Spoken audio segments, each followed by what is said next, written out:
Гайрәте беткәч, тәмам тасма телгә әйләнә. Сине генә сөям, җаным бәгърем, бердән берем диеп бәйләнә. Әйтсәм әйтим, Бәдри абзыегыз яшь чагында бигрәк мут иде. Аның кебек койрыксыз әтәч бывший СССРда юк иде.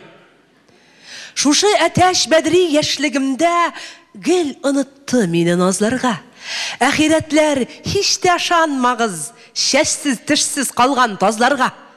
Нигә соң син, Бәдри абзыкаем, мин көткәндә сөям димәдең, дулкын чәчләремә кагылмадың, мине генә янып сөймәдең. Нигә соң син, Бәдри бабай, уч төбендә генә йөртмәдең? Сафураңны кычаклаган булып, асфальт урамнардан үтмәдең. Сафураң бит бик тә чибәр иде. Бал кашыгына салып йотарлык, стенага әлеп гомер буе рәсем итеп кенә тотарлык. Урамнардан күпме ялгыз үттем, бик күпләрнең алып күз явын. Яшь чагыңда гел уҗымда йөрдең. Ник яраттым уҗым бызавын. Әле һаман азгын күзләреңдә карашларын тоям картайның. Әлдә ярый, Бәдри, хәлдән тайдың. Әлдә ярый, рәхмәт, картайдың. Инде пенсияңны алырга да син барасың миңа тагылып.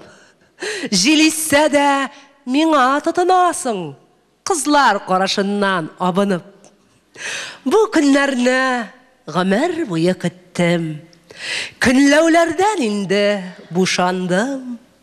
Шуны генә сөям диюеңә хәзер генә чынлап ышандым.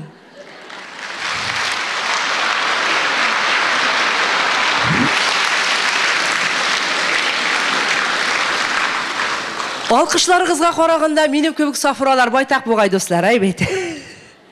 Әле сез, кадерле туганнар, минем яраткан шагыйрем, бердән инде без күрше районнан якташлар идек. Танылган драматург, Татарстанның халык шагыйре Габдулла Тукай исемендәге дәүләт бүләгиясе Илдар ага Юзеевның Сафура Бәдретдинне фаш итә дигән шаян шигырын тыңлап үттегез. Кадерле туганнар, Сафура Бәдретдинне фаш иткәндә Бәдретдин дә тик ятмый.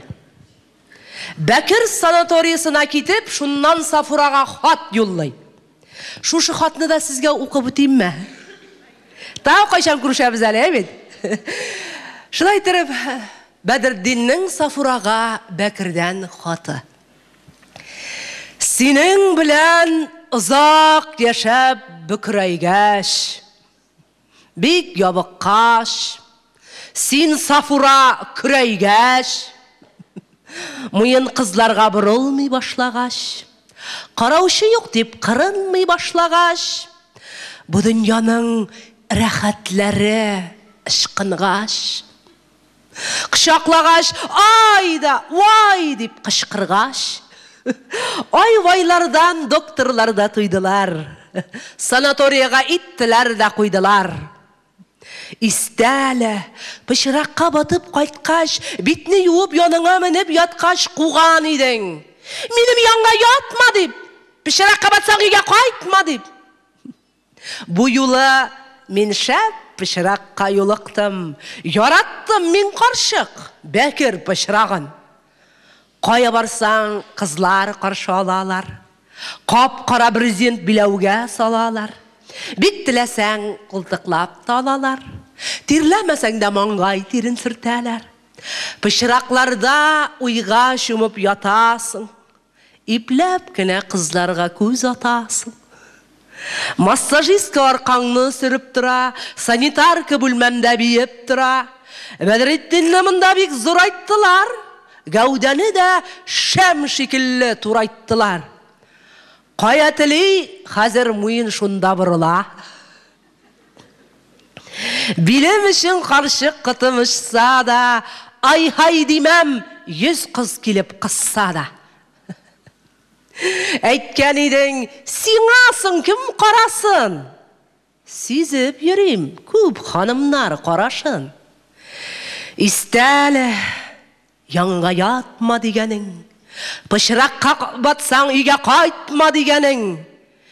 Телеграм суқ, Сафура, сенің яңға қайтайым ма? Әлі бәкір пышырағында ғана ятайым ма?